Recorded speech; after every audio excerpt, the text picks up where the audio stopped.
Iran menggelar pertemuan dengan perwakilan sekutu regional Teheran dari Lebanon, Yaman, dan Irak. Pertemuan itu untuk membahas potensi pembalasan terhadap Israel setelah pembunuhan pemimpin biro politik kelompok Hamas Ismail Haniyeh di Teheran beberapa waktu lalu. Dan untuk membahasnya saya akan langsung menyapa Broto Wardoyo, Ketua Program Studi Pasca Sarjana Hubungan Internasional Universitas Indonesia. Pak Broto, selamat malam. Selamat malam, Mbak Elvira. Pak Broto, Iran sudah melakukan pertemuan dengan Irak, Yaman, dan beberapa milisi lainnya di Timur Tengah pasca terbunuhnya Ismail Haniyeh di Teheran. Apa yang bisa kita baca dari pertemuan ini? Seberapa besar kemudian potensi meningkatnya eskalasi serangan balik pasca wafatnya Ismail Haniyeh?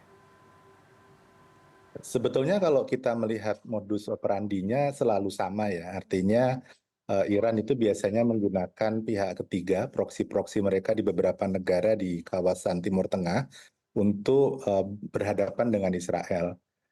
Tapi kalau memang yang digerakkan masih proksi-proksi tersebut, sepertinya kita masih agak tenang gitu. Karena artinya perangnya akan menjadi sangat terbatas. Ya. Yang justru mengkhawatirkan kalau Iran memutuskan untuk melakukan serangan sendiri secara langsung. Karena itu artinya akan ada perluasan front perangnya. Begitu, Mbak.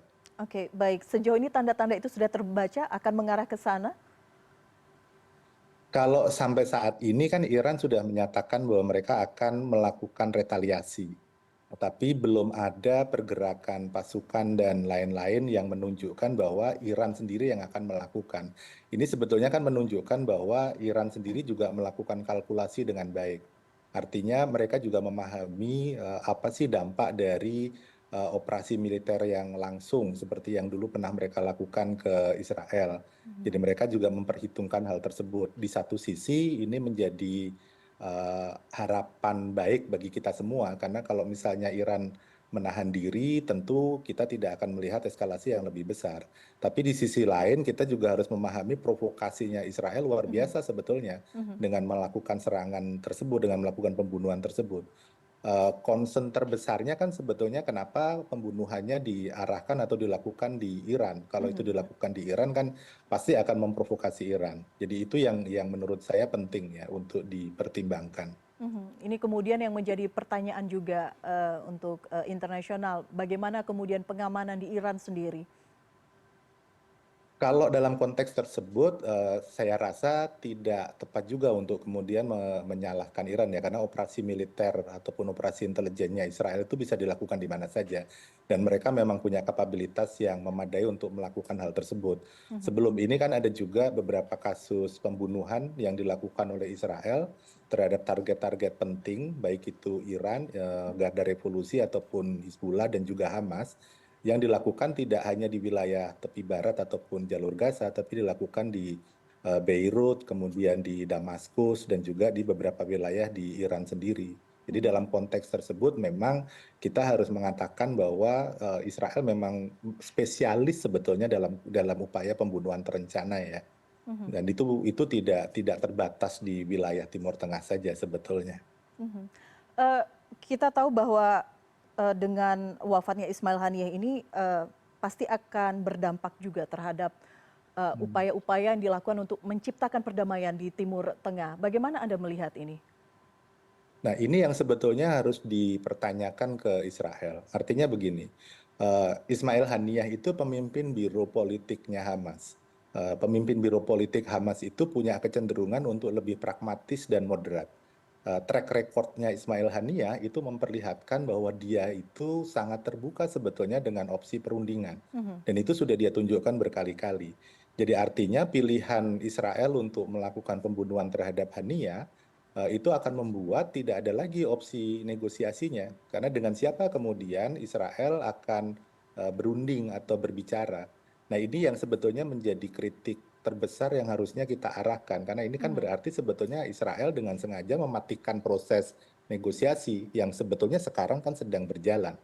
Dan sebetulnya kalau kita mengikuti kebiasaan dari Perdana Menteri Israel saat ini, Benjamin Netanyahu, dia memang sering melakukan hal semacam ini. Jadi memang karakter kepemimpinan Netanyahu yang garis keras itu yang sebetulnya mengganggu proses negosiasi sebetulnya.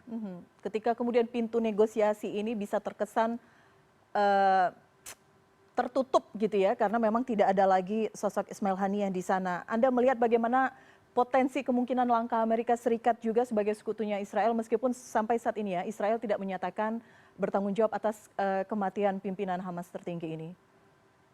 Iya, problem utamanya kan sebetulnya karena saat ini Amerika Serikat sedang pemilu ya. Mhm, Artinya karena ada gejolak politik di dalam negeri di Amerika Serikat sendiri, maka Amerika Serikat akan punya kecenderungan untuk menahan diri, tidak akan mengambil kebijakan yang terlalu drastis karena sedang masa transisi mhm, pemerintahan.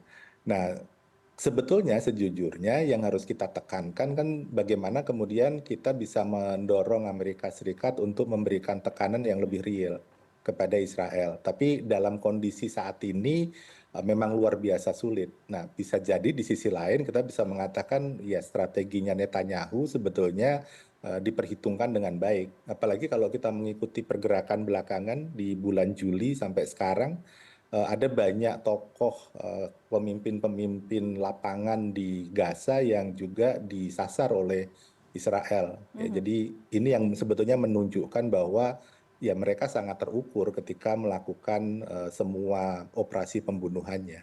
mhm. Baik. Eh, kita masih menunggu prosesi pemakaman rencananya usai sholat Jumat waktu Qatar Ismail Haniyeh akan dimakamkan, tapi kemudian juga sudah muncul spekulasi-spekulasi siapa yang kemudian menjadi pengganti seorang Ismail Haniyeh ini sebagai kepala Biro Politik Hamas, karena masih ada harapan juga untuk menciptakan perdamaian, membuka komunikasi itu untuk di kawasan Timur Tengah. Ada analisa Anda terkait hal ini? Kalau sampai saat ini kan yang punya jadi pola yang umum terjadi itu biasanya yang mengepalai biro politik di Gaza dia akan menjadi pemimpin biro politiknya Hamas. Mhm, Ya, jadi artinya kalau dalam konteks tersebut karena sekarang kepala biro politiknya Hamas di Gaza itu Yahya Sinwar, maka besar kemungkinan dia kemudian akan menjadi pemimpin utamanya Hamas. Tapi tidak tertutup kemungkinan Khalid Mesal kembali lagi untuk duduk sebagai pemimpin. Nah, biasanya nanti pertimbangannya adalah bagaimana jaminan keamanan terhadap keduanya. Kan problem dengan Yahya Sinwar karena dia ada di wilayah Gaza dan mhm, sekarang Gaza sedang berperang, jadi pasti dia akan disasar oleh Israel. Sementara kalau Mesal karena dia tidak ada di Israel, tidak ada di Gaza, dia ada di pengasingan, jadi sebetulnya lebih aman ya secara politik ya karena dia kemudian bisa mendapatkan perlindungan dari negara-negara hostnya. Jadi kemungkinan besar di antara dua itu yang akan menggantikan. oke baik. Pak Broto, terakhir karena kita juga aktif melakukan diplomasi Indonesia termasuk upaya menciptakan perdamaian di Timur Tengah dengan adanya insiden ini, apa yang kemudian bisa dilakukan Indonesia, langkah-langkah selanjutnya dalam upaya menciptakan perdamaian di Timur Tengah ini?